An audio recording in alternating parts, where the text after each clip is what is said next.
le point commun entre ça, ça et ça? Tous ces éléments se retrouvent dans la boîte de turbulence, plus le reste, c'est-à-dire tout ce que vous voyez ici sur ce petit plateau. En l'occurrence, c'est Monsieur Thomas Planète qui nous le fait découvrir et ça tombe bien puisque c'est lui l'auteur. Salutations Thomas. Salut. Bienvenue dans la Trick Tractée, dans ce petit papotage où on va découvrir ce que tu as commis, ludiquement parlant, avec ton collègue Samy Marronnier, mais qui n'est pas l'autre personne autour de la table puisque Non. Vincent, toi tu es venu, tu es aussi animateur quand Thomas va sur les festivals. Ouais, c'est ça. C'est ça. Prof de théâtre par ailleurs. Oui. Joueur. Joueur. Tu es même dans une asso. Oui, jouons ensemble à Caen. À Caen, voilà. Et puis, on développe une petite idée. On aurait Voilà. peut-être des protos, tout ça, tout ça. Petit grand timide, va. Alors, Turbulence, c'est un jeu qui se joue à partir de 10 ans. 2 à 6 joueurs. C'est donc Thomas et Samy. C'est Clément qui s'est occupé des illustrations. À partir donc de 10 ans, 45 minutes. C'est le maximum plutôt que le minimum. Et puis, ce qui vous est présenté ici, en l'occurrence, ça, c'est pas un bonnet de vilain, hein, c'est un bonnet d'aviateur. Hein, non, mais sérieux, un vilain. Non, mais sans les lunettes. Sans les lunettes, oui, c'est ça, avec le machin, on le voit moins. Ça arrivera en financement participatif à partir du 12 juin 2019.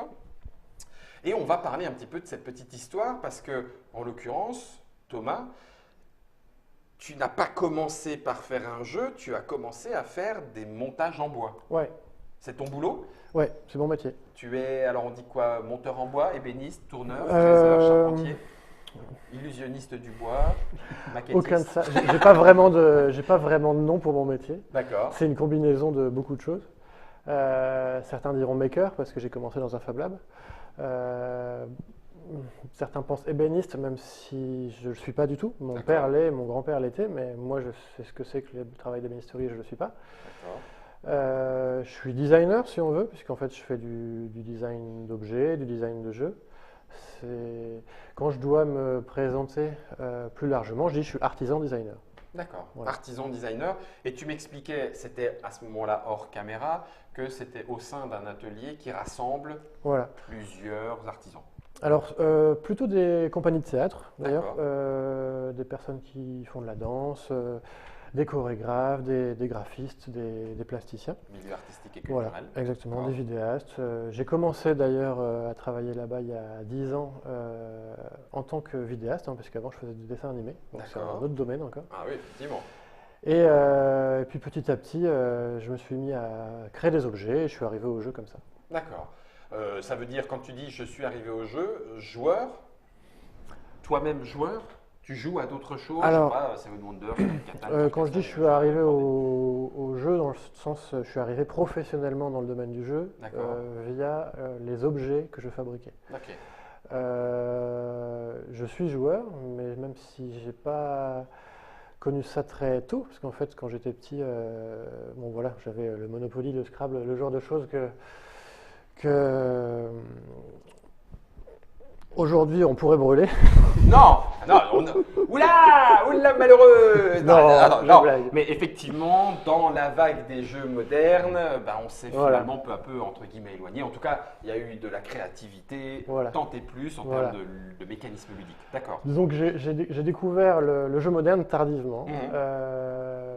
En fait, je créais déjà des petits jeux qui étaient destinés au départ pour des jeux vidéo.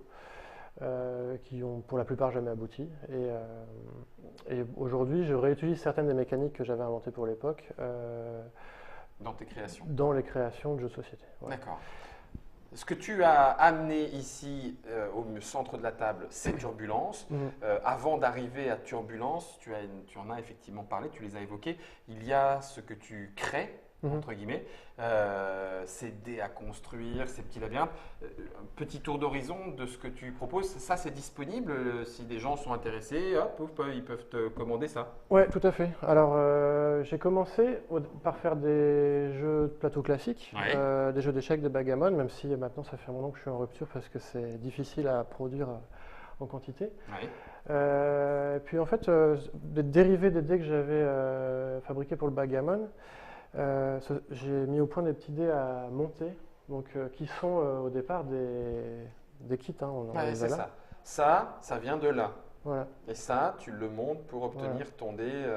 Alors à l'intérieur, il y a les tenons également, donc, qui servent de petites encoches. On a ici un dé en cours de montage, un dé 12 en cours de montage par exemple, avec les petits tenons à l'intérieur. D'accord, ce qu'il y a là. Voilà. Sans colle. Sans colle, que par. Alors ça se monte, ça se démonte plus, parce qu'une fois que les encoches ont été pressées, si on le démonte, on va créer du jeu. D'accord. Mais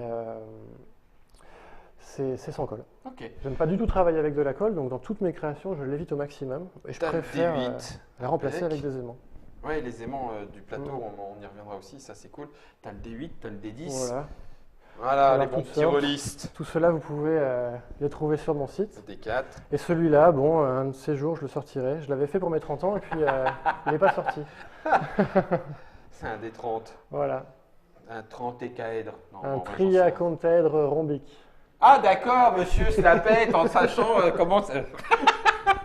Et du coup, tu fais aussi les petits bateaux, les petits jetons, les rangements de boîtes. Alors en fait, finalement, c'est comme ça que je suis arrivé aux jeux de société modernes. C'est-à-dire que je viens de Caen et j'ai rencontré là-bas Mathieu Rossignol, donc, qui est l'éditeur, l'auteur du jeu Terre Pirate. Ouais. Et j'ai fabriqué pour lui ces petits bateaux-là. Ces petits bateaux qu'on retrouvait du coup dans Terre de Pirates. Voilà. Et puis ça a eu beaucoup de succès et j'étais très content du succès que ça avait. Et que ça mettait en valeur son jeu et son jeu mettait en valeur mon travail. Et puis on a décidé de continuer à collaborer sur d'autres projets. Donc là par exemple j'avais fait les petits pions pour son jeu de cow-boy. Son jeu de cow-boy, Gunita. Et puis c'est lui qui, en fait, il y a 2 ans, m'a emmené au festival de Rouen en me disant tiens, pourquoi tu ferais pas un festival avec ce que tu fais parce que ça marcherait, t'es dans le domaine, tout ça. Moi, ça m'était pas traversé l'esprit avant, quoi. Ouais. Je faisais les marchés de Noël, tout ça, mais le festival de jeux, c'était une bulle que je connaissais pas, quoi. C'était loin. Voilà. Ouais. Et puis en fait, ça a eu beaucoup de succès, notamment. Alors là, je n'aurai pas la version montée, mais vous pouvez avoir un aperçu sur mon site de ce que c'est une fois que c'est monté. Mais c'est un globe terrestre qui est un puzzle. Ah ouais. Voilà, et donc là, il y a toutes les pièces à détacher, etc. Voilà, et ça va venir former un... Je peux là où ça casse Autant le retourner, tu verras la chose derrière. D'accord, ok, merci. Voilà. Là, on a le noyau de la Terre, les pièces du puzzle à détacher. Pousser. Voilà. Ah, pouf, de ma planète. Hop, tu te fais ton globe. Alors là, il faut vous l'imaginer, mais il est monté en photo sur mon site. D'accord, t'as un globe. Waouh. Voilà. Et donc ça a eu beaucoup de succès. Ouais. Ça a été un peu mon best-seller 2018. Et ça m'a donné envie de continuer dans le domaine. Hop, bon, certainement encore dans l'autre sens. Ouais, parce que sinon les aimants ils font pas ploche. Et voilà. Comme je travaille beaucoup le design, j'ai fait un objet sans emballage. C'est un packaging et l'objet. Ah, excellent. Voilà. Oui, même les règles sont pliées dans le petit compartiment. Excellent. D'accord. Voilà, donc ça, c'est ce genre d'objet que j'ai commencé à proposer en festival. Et puis, petit à petit, j'ai eu envie de créer mes propres jeux. Très souvent, à partir de concepts que j'avais déjà développés sur des jeux vidéo qui ne sont jamais sortis. Ouais. C'est le cas de Turbulence. J'ai rencontré Samy donc à Ludinor il y a 1 an et demi. Et puis j'ai testé son proto, Néon, qui m'a plu. Et lui est venu tester un peu mes différents objets.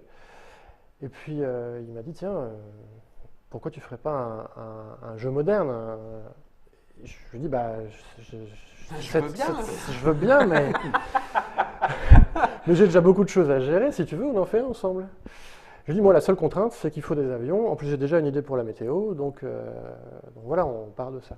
Donc c'était il y a 1 an et demi. C'était il y a 1 an et demi, ouais. Et alors, on a fait les choses complètement à l'envers. C'est généralement un petit peu le cas quand on ne connaît pas forcément, voilà. Tu démarres dans un centre. Oui, forcément. C'est-à-dire que, bon, moi, étant nouveau dans le domaine, je ne connaissais pas d'éditeur, je ne connaissais même pas d'autres auteurs de jeux, à part Samy, personnellement. Mais j'avais une idée très précise de ce que je voulais pour le jeu, en tout cas de ce à quoi je voulais l'esthétique du jeu, qui colle un petit peu en fait avec le reste de ce que je fabrique. Ouais, c'est ça. Puzzle, aimant, noble, bois recyclé, montage sans colle, enfin tout ça donne, surtout quand on le voit en visuel, en visuel 3D sur le côté, comme Germain vous l'a montré tout à l'heure. Bah, tout de suite, ça donne ce sentiment de petit monde là, qui va. Un volume, c'était ça, je voulais un jeu vraiment en volume. Et avec Samy, en fait, on est tout de suite tombé d'accord. Lui, il voulait un jeu, on va dire peut-être un peu comme les dames chinoises, qu'on ne range pas. Genre, il est sur une table, il laisse là, et puis quand on a envie d'y jouer, en fait, les amis y arrivent et puis commencent à bouger les trucs, et hop, ils ont commencé à jouer. Allons-y, on joue quoi. Donc, on est parti sur cette idée-là. Mais bon. Il fallait que je sache, est-ce que c'était viable commercialement déjà? Oui, bien sûr. Est-ce que j'allais être capable de produire ça en série? Est-ce que j'allais pouvoir intercaler ça entre toutes mes autres productions? Parce que je fabrique quand même pas mal d'autres objets. Puis je travaille pour d'autres éditeurs pour fabriquer d'autres pions maintenant également. Donc ça a pris, en fait, en vrai, une semaine, parce que c'était le temps de prendre la décision. J'ai dit à Samy, attends, je fabrique un avion. Et on voit. Voilà. Et en fait, la première chose que j'ai fabriquée, c'est ça. C'est cet avion-là. Alors, c'est pas celui-là, mais. Oui, bah oui. Mais c'est cet avion-là qui, en fait, était, pour la petite histoire, le premier objet de ma vie que j'ai fabriqué également quand j'étais petit. J'avais fabriqué avec mon père un avion de cette taille-là en bois, en chute de bois. Et je me suis dit, je vais fabriquer le même avion. Et donc, j'ai fabriqué cet avion-là. Et j'ai vu que pour qu'il soit lisible, qu'on comprenne que c'est un avion, il fallait qu'il fasse donc là 4 cm sur 4 cm sur 4 cm. D'accord. À partir de là, ça a déterminé tout le reste, puisque pour que ce soit compréhensible sur une case de plateau, il fallait qu'il y ait au moins un demi-centimètre de chaque côté de l'avion et un centimètre de chaque côté du socle, donc 5 hexagones sur le petit côté. Et j'ai une machine avec un plateau pas très grand, donc j'ai juste mis le maximum d'hexagones possible sur le plateau pour les couper d'un coup, en me disant que ça optimisera les coûts de production. Et on a obtenu le plateau central de turbulence. D'accord. De là, j'ai mis 2-3 montagnes. Les nuages, au début c'était plutôt du volume, mais la météo avec l'hexagone est très vite arrivée. Ouais.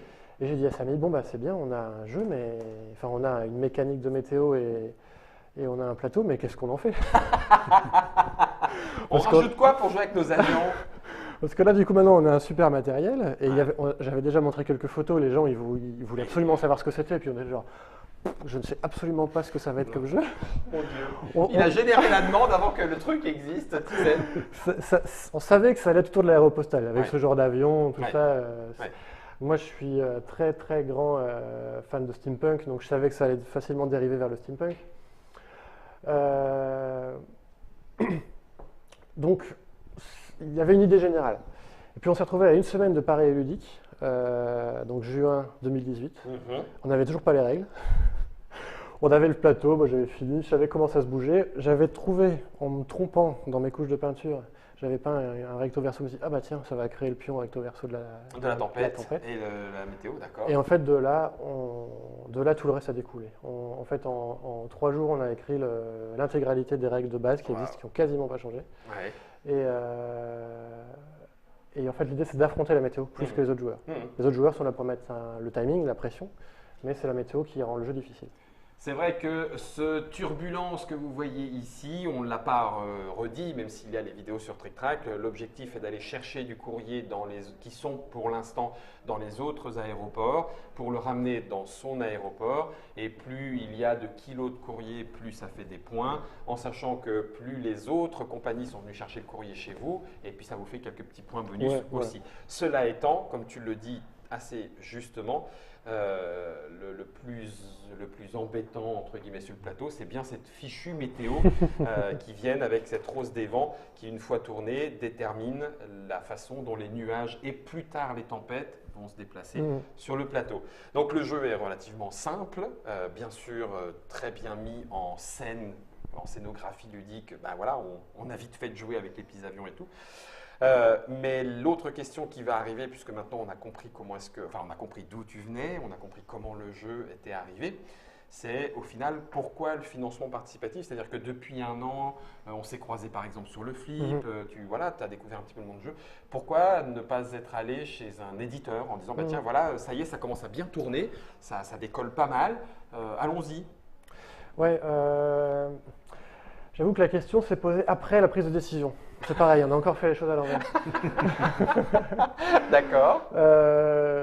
Quand on a écrit les règles de base et qu'on a été content et qu'on l'a présenté à Paris Ludique, il y a eu un engouement tel autour de ça qu'on a annoncé Kickstarter à l'automne dernier, donc on a repoussé les dates entre deux. Hein. Ouais, je vois.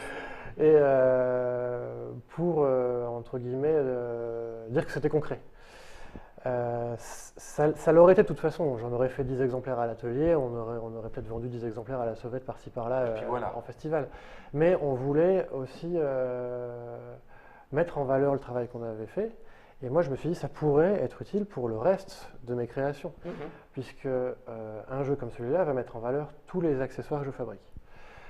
Donc j'ai dit à Samy, il ne faut pas qu'on vise petit, il faut qu'on vise 1000 exemplaires, ce qui pour moi est beaucoup en termes de production. Hein.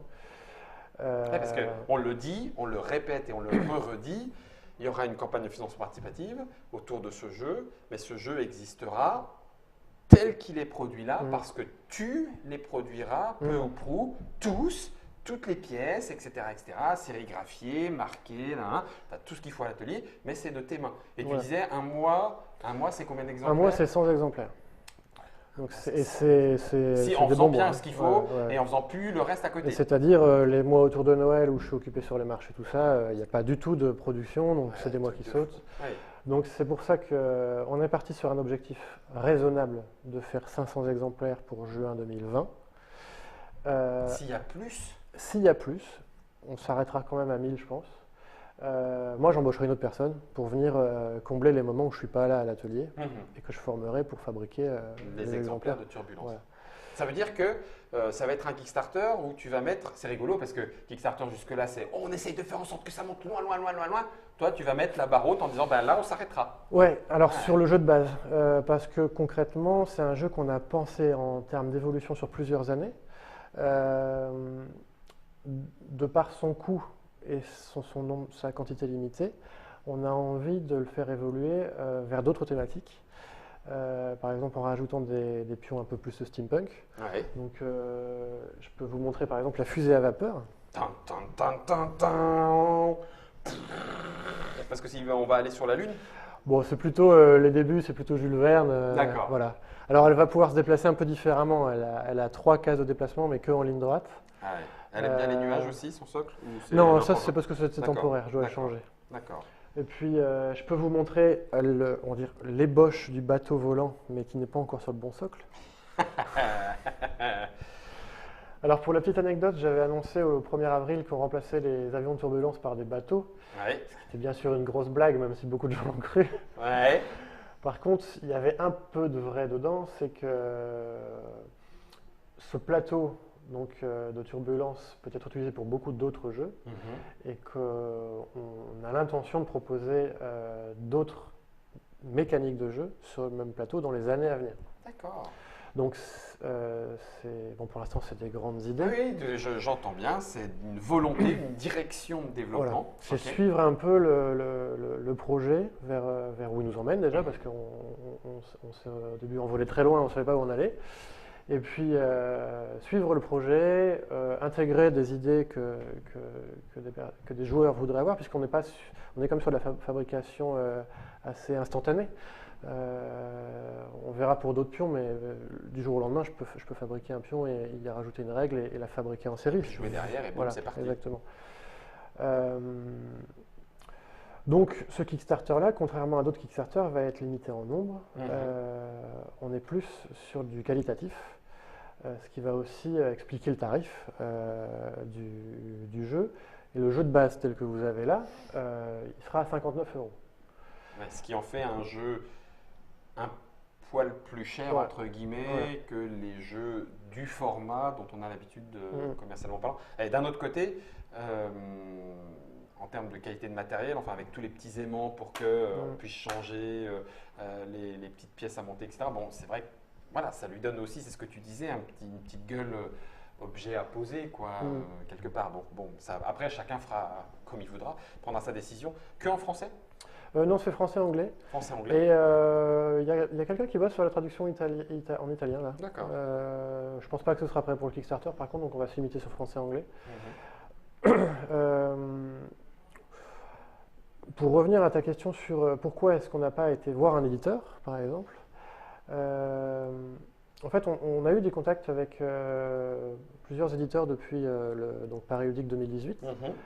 Et on avait plus ou moins entamé des négociations pour avoir 2 versions possibles du jeu. Pour l'instant, on en est là. C'est-à-dire que moi, je vis de mon travail de fabricant. Donc, ce jeu doit exister en bois si je veux pouvoir… C'est ton travail. Voilà, c'est mon travail. Ce jeu doit exister en bois. Peut-être, si le Kickstarter a du succès, il y aura le développement d'une version carton, pourquoi pas. Mais là, on n'est pas sur de la temporalité proche, quoi. C'est vraiment plusieurs années. Ça reste très très vague. C'est pathétique. Voilà. Non, mais ça veut dire que là, on est sur. Vous verrez la partie sur Trick Track, et puis c'est la partie, j'allais dire, de base. On n'a pas encore joué en mode expert avec le fuel, avec l'altitude, qui amène à un niveau de réflexion bien supérieur. C'est vrai que le niveau qu'on a fait, c'est pour ça que Vincent a gagné, d'ailleurs, c'est le niveau familial. Non, excuse-moi, voilà. Ne le prends pas personnel.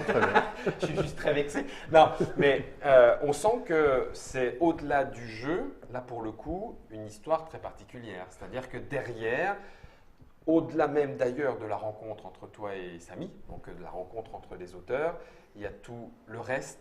Et ce reste-là, c'est la valeur, on va dire, ajoutée que tu apportes, c'est tout ce travail de design et d'objet, même, entre guillemets, qui est voulu derrière. On sort donc des sentiers battus de l'édition d'un jeu classique. Ça s'explique du coup aussi, peut-être pour ça, de se retrouver en Kickstarter. Mais qui dit Kickstarter dit, enfin normalement, c'est comme ça qu'on en parle un peu dans le monde du jeu de société, dit stretch goal, dit community manager, et puis hop, ça va être la fête pendant 3 semaines, et vous allez réussir ça, puis au final, à la fin, la boîte, elle va faire 3000 kilos parce qu'il va y avoir… elle pèse déjà. 30 surtout que j'ai le droit de montrer le rangement là, rangement il n'y a pas les dés dedans. Non, il n'y a pas ça, mais le rangement, c'est… Pardon Germain, voilà, le rangement là, que les amateurs de pimpage de boîtes connaissent aussi, sera dedans.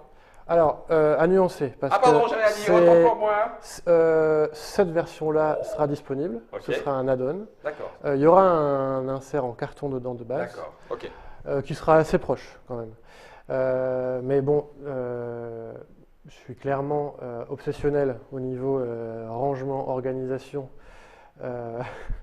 optimisation des designs des objets. Un peu passionné de géométrie, donc je ne pouvais pas m'empêcher de toute façon de faire cette boîte-là. Et tu ne pouvais pas t'empêcher de faire ça? Enfin, je ne sais pas, d'ailleurs, moi je ne l'ai pas vu, hein, il traînait juste dans cette boîte, ça me plaît beaucoup, je ne sais pas du tout quelle est cette licence bizarre, je m'en fous, la forme me plaît. Ça c'est pareil, ça pourrait être des petits stretch goals. Alors c'était le 4 mai récemment, hein, donc la journée Star Wars pour les fans. May the Force. Et donc je me suis dit la veille, tiens, il faudrait que je fasse un truc pour ce jour-là parce que j'avais envie de faire des petits pions Star Wars. Mais je ne peux pas faire des purs Star Wars. Ah oui. Donc je n'ai pas fait un pur Star Wars, j'ai fait l'ancêtre d'un X-Wing, c'est une LX. Qui vole encore avec une hélice, hein, on peut le voir, elle ne peut pas passer dans la… Tout à fait, ça ne passe pas dans la série dont on vient de parler et d'ailleurs qu'on ne répétera pas puisqu'on n'a pas la licence. Voilà. Il ne peut pas passer hors d'hyperespace, tout ça. Hein. Il peut simplement passer d'un bord de plateau à un autre en sortant du plateau. Oh, excellent, c'est déjà bien. C'est déjà vachement bien. Sa petite règle sympatoche. Sa petite règle sympatoche. Alors là, on est sur du clin d'œil amusant. Du clin d'œil, voilà. On en a d'autres. Hein. Vous avez préparé ça pour la campagne. Il y aura des surprises. Il y aura des petites surprises. Il y aura des goodies. Voilà. C'est pour ça que je dis qu'autant ce plateau-là va être limité en nombre, autant les goodies, on peut en faire beaucoup. Hein. Les petits avions, j'en ai distribué sur beaucoup de festivals. J'en ai fabriqué peut-être 3000 cette année. Il n'y a pas de limite possible aux accessoires de jeu. Je connais des gens qui jouent à des jeux de figurines qui utilisent normalement ces figurines-là avec les biplans. Donc c'est très… C'est cool, on va pouvoir monter des canons, après on pourra se tirer dessus à distance, il y aura des chars, mais ils ne pourront pas traverser la... Non, non, non, non, bon bref, je ne dis pas. Philippe Tapimoquette, Ouais. que tu connais, Coucou, Philippe, qui est aussi du côté de la communauté des ludistes francophones sur Facebook, nous dit « J'ai presque envie de dire que Thomas a accompli un rêve d'enfant ». Est-ce que c'est, est-ce qu'on est dans cette idée-là? Oui, non mais alors, je crois que j'ai deux passions depuis que je suis gamin, enfin peut-être trois. Il y a le vélo, le bois et les avions. Donc j'avais déjà fabriqué un avion en bois. Voilà. Ok. Le bois et bon. Il ne manque plus qu'un jeu de vélo. Voilà, le vélo en bois. Et ça sera bon. Ouais, ça sera bon. Je vais déjà à une partie de mes festivals en vélo.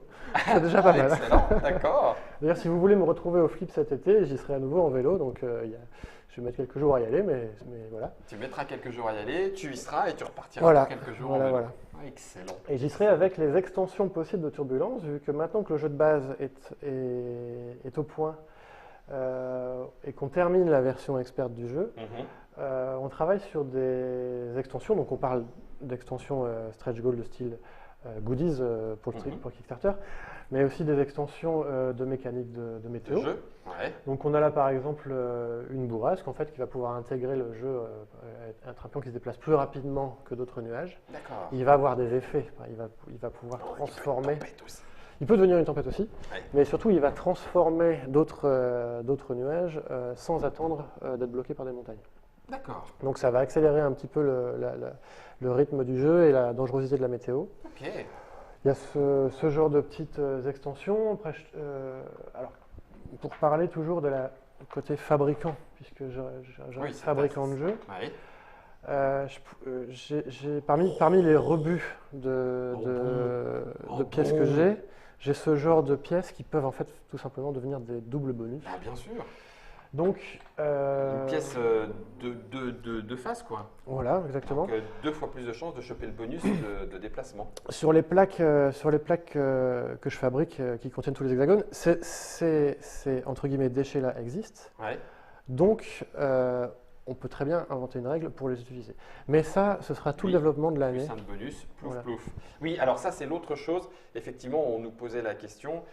Finalement, si c'est à la fabrication presque entre guillemets à la demande. En fait, on pourrait commencer dès juillet à fabriquer et à livrer. Mais non, parce qu'en fait, vous êtes encore dans cette phase de développement, d'exploration du potentiel ludique du jeu. Voilà. Et donc, du coup, vous vous êtes dit, voilà, boum, on prendra un an pour clore et finir tout ça, pour faire la production et livrer. Alors, autant le jeu de base est tout à fait bon. Moi, je dois encore faire de toute façon toute la mise en page des règles parce que là, je peux vous montrer à quoi va ressembler à peu près le livret.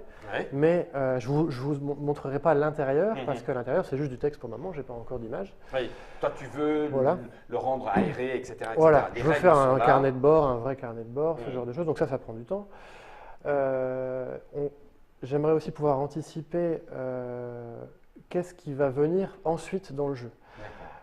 Si, par exemple, on développe un jeu avec des bateaux qui utilisent le même plateau, peut-être qu'il faudra tout de suite rajouter un détail qui sera invisible sur le plateau pour les joueurs de Turbulence, mais le jour où le deuxième jeu existe, ce sera prêt déjà sur le plateau de base. Mais ça, c'est quelque chose qu'on va pouvoir faire que sur du plus long terme. Donc, on a décidé d'arrêter la réflexion autour du projet donc mi-janvier 2020, et la production démarra à partir de mi-janvier. D'accord.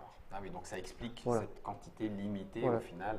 Ou alors ça veut dire que ça reprendra du temps, ceux qui veulent le trouver. Est-ce que quelqu'un nous pose la question, est-ce que tu envisages aussi, par exemple, d'aller à Essen, qui est cette grande messe du jeu de société? Est-ce que tu vas aller en Allemagne, prendre un petit stand et montrer Turbulence? Alors pas cette année, parce que tout simplement je travaille tout seul encore à l'atelier. Oui. C'est beaucoup de logistique. Moi, la période d'Essen, c'est une période où je suis en pleine production pour Noël, donc j'ai très peu de temps en termes de communication. Mais j'ai des personnes en Allemagne qui sont prêtes à m'aider, qui aimeraient voir les jeux que je fabrique exister là-bas. Donc ce sera certainement un développement possible pour 2020.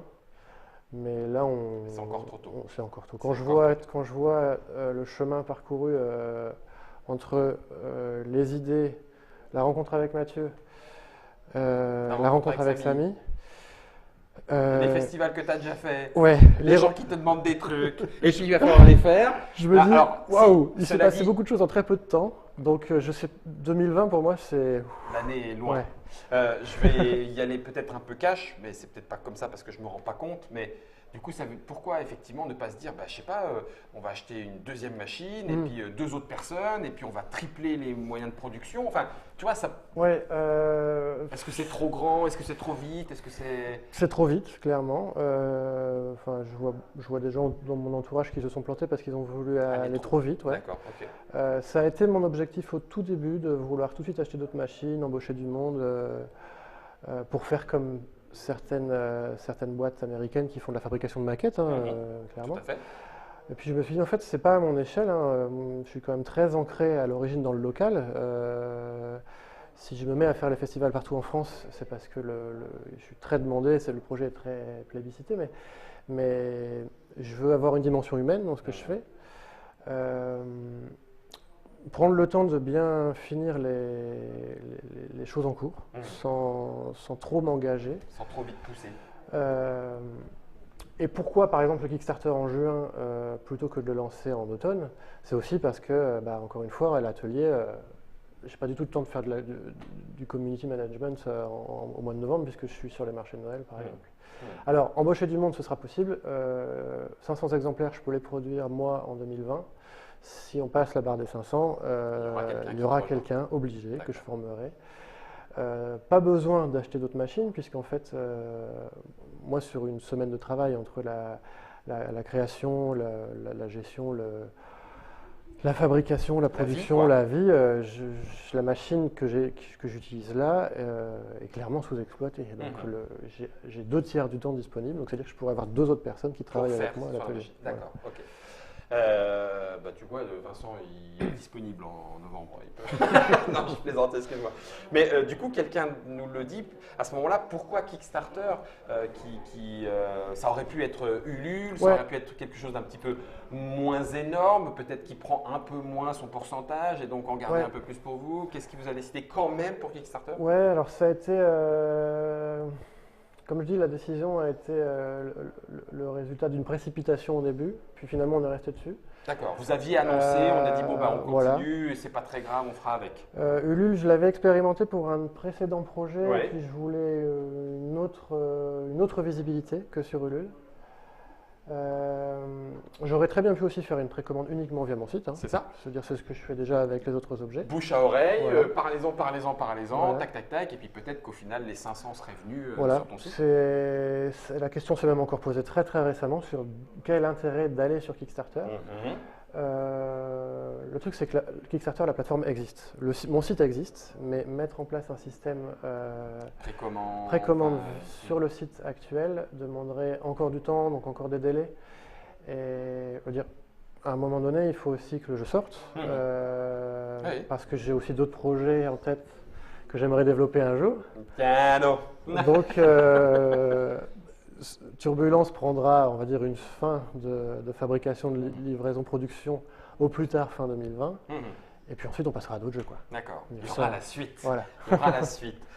Et ben voilà, sacré projet, sacré personnage, sacrée histoire. Vincent, juste pour terminer un petit peu, tu l'as rencontré comment? Moi, comme je fais partie d'une association de jeux de société à Caen, il est venu à notre festival qu'on fait tous les ans, Festival du jeu et de l'imaginaire. Et du coup, il est venu présenter Turbulence. C'est comme ça que je l'ai rencontré. D'accord. Et puis, quand il est parti pour faire le festival de Cannes, il cherchait quelqu'un pour venir animer le jeu avec lui. Et toi, t'as dit let's go. Allez, allons à Cannes. Allons à Cannes en Turbulence. Oui, donc du coup, tu finis par bien connaître le jeu, tu finis par bien connaître l'homme. Qui sait, peut-être que les pions de ton proto seront faits avec Toplanet. Avec plaisir. C'est sur toplanet.com qu'on retrouve toutes tes créations. Oui, tout à fait. Toplanet.com, le site de Thomas Planète. Et le jeu de Thomas Planète avec Samy, c'est Turbulence. Ça arrive en Kickstarter le 12 juin. Ce coup-ci, c'est arrêté, c'est définitif. Boum, ça sera pas repoussé. 12 juin 2019. Il y a sur Trick Track l'explication, il y a la partie, et là c'était notre petit papotage autour de toi. Merci beaucoup Thomas d'être venu nous raconter cette histoire humaine, histoire ludique, histoire de rencontre visiblement, et puis histoire de réflexion, qu'est-ce qu'on fait, où on va. Je pense que ça pourrait en apprendre à beaucoup. Le jeu de Thomas et Samy est illustré par Clément de Ruyter. 2 à 6 joueurs, 10 ans et 45 minutes. Merci à Germain de nous avoir suivis dans notre petit papotage. Merci à vous.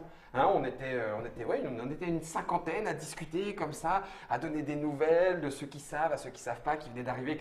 Ben voilà, moi je trouve que c'est génial de pouvoir aussi avoir cette vie-là, même si c'est à travers un écran, en attendant de pouvoir vous rencontrer en vrai, qui sait d'ailleurs peut-être à Paris et ludique, autour de Turbulence. Attention, mesdames et messieurs, les sorties de secours sont occupées à gauche et à droite, les toilettes sont derrière moi.